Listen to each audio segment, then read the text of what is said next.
keberhasilannya itu sangat terletak pada pemimpinnya seperti apa. Nah, masalahnya adalah organisasi keagamaan ini seringnya nyebelin. Itu rata-rata semua orang nanya gini, pokoknya agamanya apa? Pak Gibran itu nggak usah teruskan karena dia tuh merusak konstitusi. Apa artinya? Ada satu titik ledak yang ditunda gitu. Semua orang tanya gini, pokoknya kok berani banget ngomong lantang, pokoknya kok berani banget sih ngomong terus terang, pokoknya kok gini sih, siapa backupnya?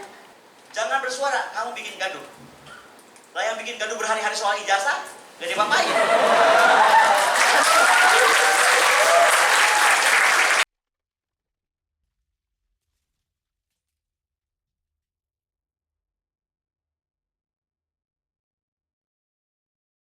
Berjalan 27 tahun ini. Nah, selanjutnya kita undang Ibu Koni dan Bang Hamid untuk ke depan. Silakan.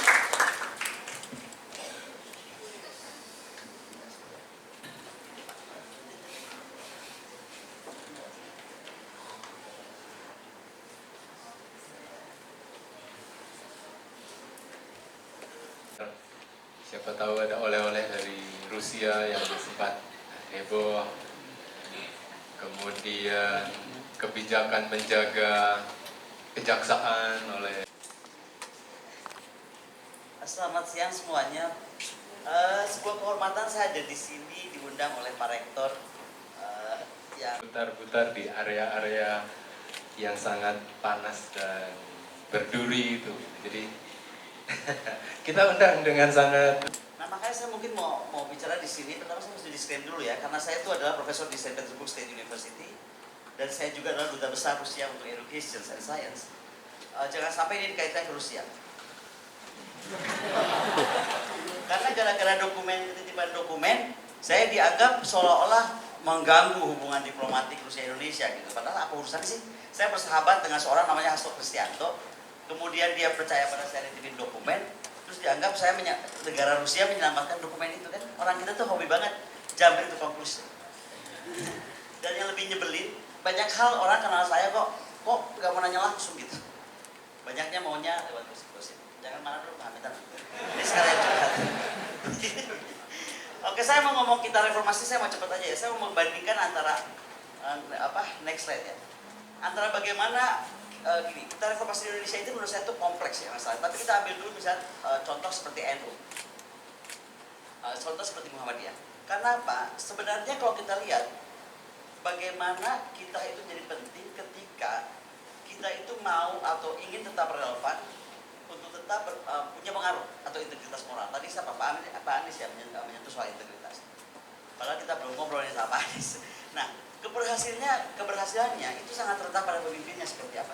Terletak pada struktur organisasi, termasuk organisasi negara. Jadi kalau kita dari pagi ngomong struktur reformasi atau hitah reformasi Prof. Mas Duki, mungkin yang mesti kita hitah reformasikan diri kita sendiri dulu itu dulu. Saya akan arahkan ke sana. Contoh saya diundang bicara jam 1. Ini jam 3, jadi kita waktu dulu aja sebelum kita. Nah, masalahnya adalah organisasi keagamaan ini seringnya nyebelin. Dia sering tiba-tiba pengen lompat menjadi pemain politik ketika ada peluang atau ketika ada tekanan. Dan ini berbahaya karena ketika organisasi ini terlibat, dia itu membawa nilai-nilai atau suara Tuhan dianggap. Jadi bisa bahaya. Saya sangat mengagumi Pak Anies, makanya tadi saya berharap Pak Anies itu ada. Karena saya orang nggak pernah ngomong di belakang. Saya sangat suka Pak Anies, apalagi saya mendampingi beliau di Paramadina sempat. Saya tidak suka Pak Anies ketika Pak Anies menggunakan agama atau orang-orang di balik agama untuk politik. Itu kenapa saya nggak pilih Pak Anies. Coba ya. Kemudian yang kedua, kenapa saya nggak tahu saya masuk ke di bukunya Pak Rektor, tapi saya tuh orang yang nggak pernah demo, amit-amit ya. Gak ada waktu saya buat demo-demo, dari ketika saya born with silver spoon, mohon maaf nih kalau saya sombong. Tapi saya orang nggak pernah susah. Jadi ketika saya turun ke istana, itu orang semua kaget.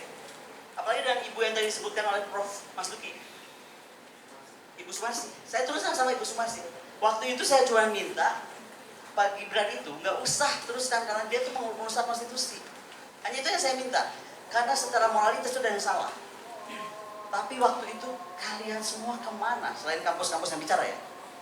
Hampir semua itu kita hamil.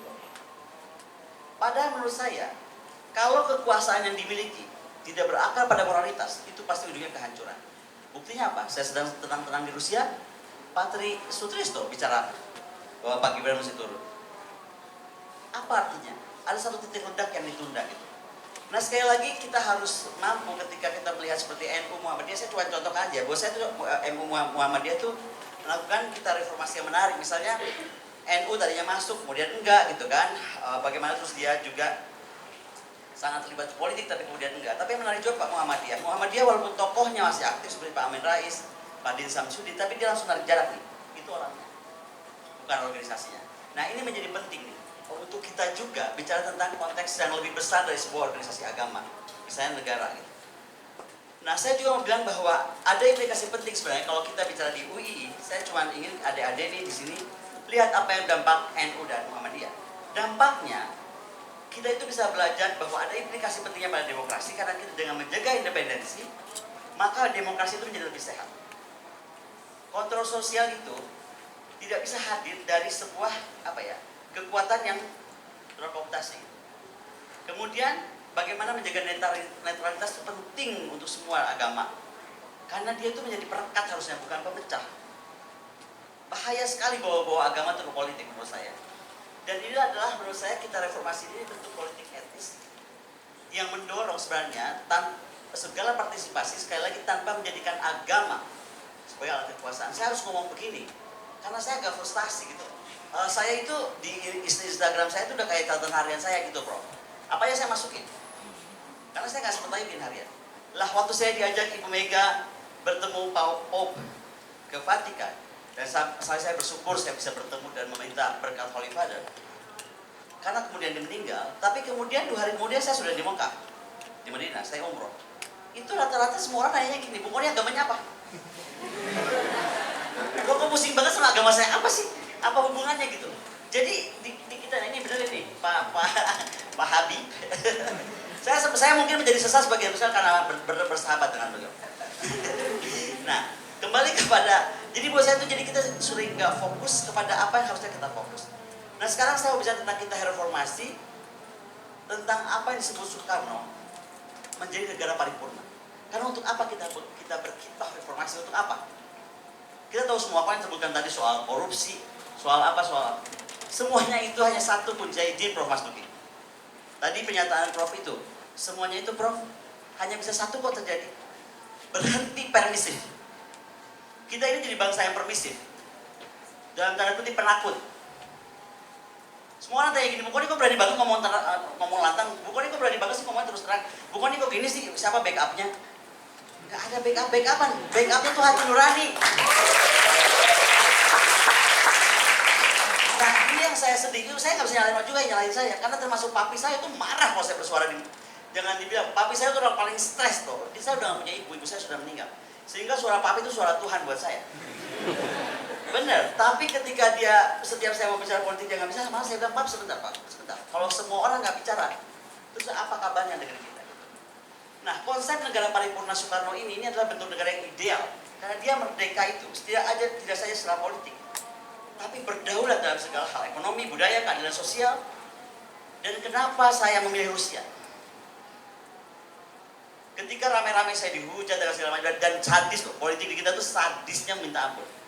Sadis, karena semua pun apapun dibuat. Cuma saya tuh orang udah kebal kali Prof ya. Udah kebal aja, udah bodo amat. Kali nyamat aja bisa, masalah Ibu Kony nggak bisa. Nah, jadi sekali lagi, saya memilih Rusia karena saya pengen belajar. Sebenarnya ada negara yang dihajar 8.000 sanksi. Yang pemimpinnya semua uangnya di-freeze, uangnya negaranya pun di-freeze. Tapi negara ini nggak cengeng.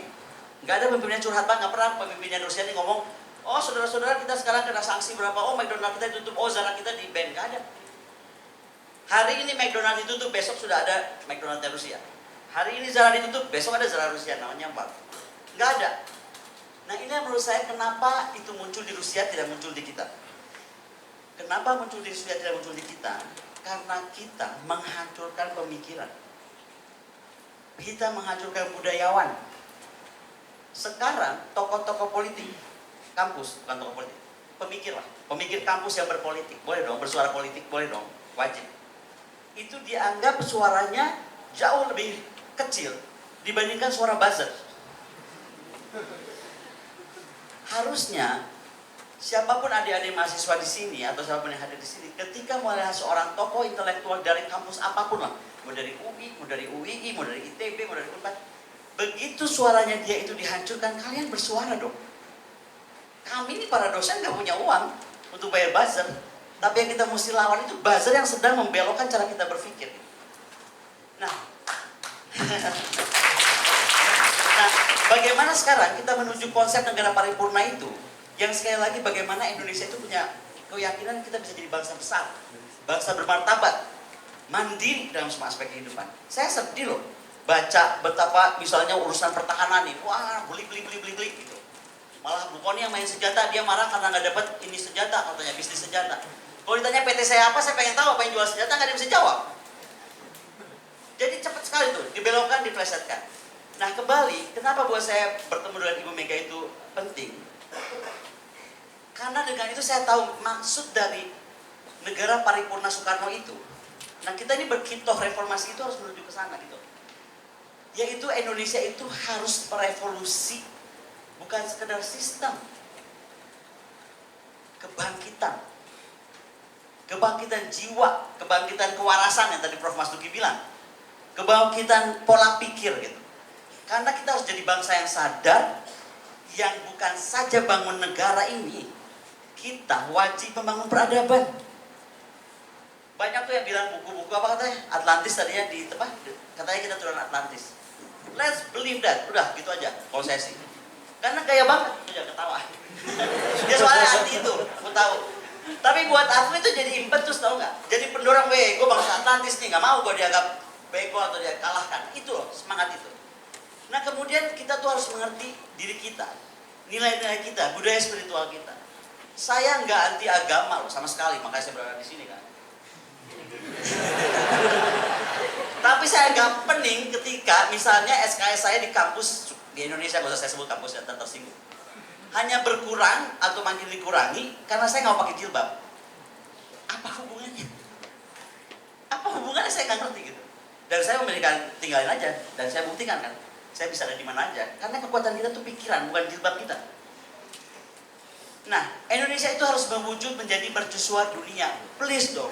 Kalau Rusia mampu dengan segala macam bentuk perang dihadapi, dengan segala macam tadi saya ceritakan, kenapa kita enggak? Harusnya bisa. Nah, kemudian makanya saya mau masuk ini. Menurut Soekarno, dia harus bebas aktif itu bukan cuma politik, tapi bagaimana kita harus menentang imperialisme. Hari ini mampu nggak kita menentang imperialisme?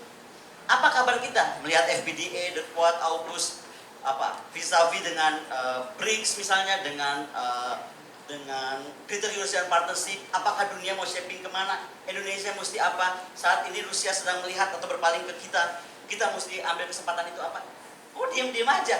BRICS ditandatangani, saya salut. Tapi terus kita mau ngapain di BRICS? Itu menjadi pertanyaan yang saya tuntut semua ahli ekonomi dan ahli soal yang bisa melihat Indonesia ke depan tuh apa dengan bergabung ke BRICS itu mau apa? Karena BRICS itu kalau di Rusia udah nggak dibahas sebenarnya. Kita sekarang sudah masuk ke level lebih tinggi, Greater Eurasian Partnership, lebih besar lagi. Jadi the Baltic countries itu akan masuk geng kita gitu. Itu targetnya. Nah, bagaimana memikirkan Indonesia seperti itu? Kemudian tadi menolak segala macam ketergantungan pada modal asing. Saya heran kalau tiap saat yang di TV itu muncul, ada modal asing masuk, ngurusin investasi ini. Loh kok kata payungnya itu investasi, tapi sebenarnya itu bukan investasi, malah menurut saya menghabiskan milik kita sendiri. Nah, kebudayaan nasional kita mesti merdeka, kita mesti otentik kita tuh, otentisitas kita tuh nggak boleh lepas. Sekali lagi, juga adalah negara kita itu nggak boleh tercerai-berai. Kemudian kita harus punya revolusi yang berkelanjutan. By the way, ketika Indonesia nggak beres itu banyak banget masuk ke DM saya. Bu Koni pimpin aja revolusi. Bu Koni kan punya dokumen tuh, dari nomor berapa sampai nomor berapa. Udah Bu, bocorin aja kita revolusi. Kok enteng banget tuh revolusi. Saya tinggal di Rusia, saya tahu betapa costly-nya revolusi itu. Dan costly bukan cuma uang. Costly persatuan dan kekuatan pikir dan strategis yang betul. Kalau kita nggak punya itu, percuma. Revolusi itu akan cuma ditunggangi dan akan berbahaya buat kita sendiri. Negara ini akan makin hancur. Nah, sabar ya Pak. Saya bikin 7 pantangan dalam mewujudkan negara paripurna. Satu, kita tidak boleh memanipulasi nasionalisme untuk kepentingan kekuasaan. Dua, kita nggak boleh terjebak dalam ketergantungan ekonomi asing dan oligarki. Ini pantangan nih, jadi kita hitung aja nih berapa pantangan dilanggar ya. Tiga, jangan mereduksi demokrasi menjadi sekedar ritual politik. Jangan iya, kamu juga permisif aja. Demo dong, jangan mau aja, jangan diam-diam duduk manis. Empat, jangan mengabaikan krisis iklim dan ketahanan lingkungan. Karena kita hidup di alam ini cuma satu, dunia cuma satu, kita nggak bisa pindah, belum bisa pindah. Apalagi kalau nggak kenal Elon Musk. Kemudian jangan anti kritik dan anti intelektual. Kalau saya tadi mau saya merahin itu Prof. Mas Duki.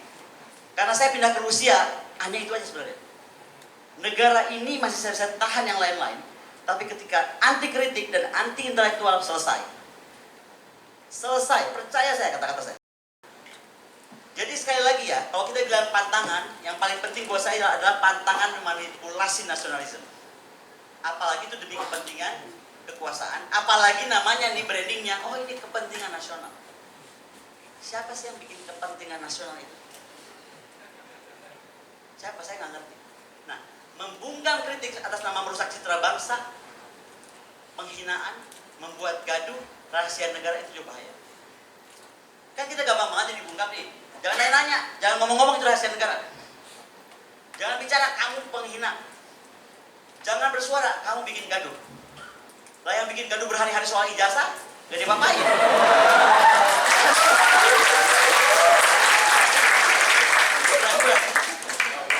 Kalau Ridwan Kamil bikin gaduh ya biar aja lah, yang ribut-ribut rumahnya sendiri.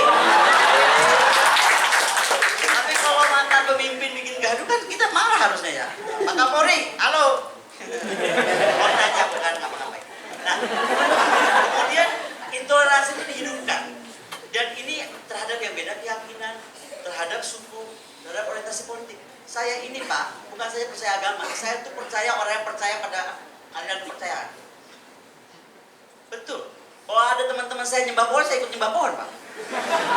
Loh, kalau nyembah batu, saya ikut nyembah batu. Menghargai dia, oh ini, gimana cara dia berpikir? Karena saya udah ke pelosok Indonesia, dan beberapa dari kawan-kawan kita masih bicara sama daun.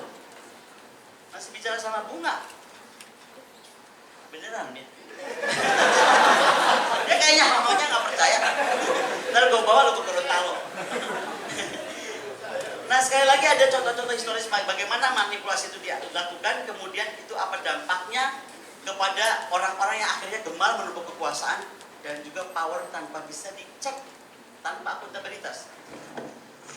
Nasionalisme yang dimanipulasi, ini bahayanya, akan melahirkan bangsa fanatik, tidak kritis, mudah diprovok oleh sentimen sempit sehingga bertolak belakang dari cita-cita negara paripurna. Mampu nggak kita sekarang bergerak dari situ? Kita refleksinya ke kita aja, nggak usah ke jauh-jauh kemana. Nah, bangsa yang bangkit seperti Rusia, dia itu nggak mengandalkan hanya serdadu dan alutsista, tapi dia meyakinkan orang-orangnya memiliki, masyarakat maksudnya, memiliki pribadi yang terjaga dari ketiadaan makna. Apa sih kita tuh bernegara? Kenapa kita bangun negara ini? Untuk dan mau kemana kita bernegara ini? Itu kayaknya hilang dari diri kita sekarang. Saya bisa cerita begini ya, ketika adik-adik BEM, ketika Reza Rahadian nggak salah naik ke, ya kan? Reza Rahadian bergerak itu saya temannya, jadi saya terus kontak anak-anak BEM. Banyak anak BEM tuh nggak ada.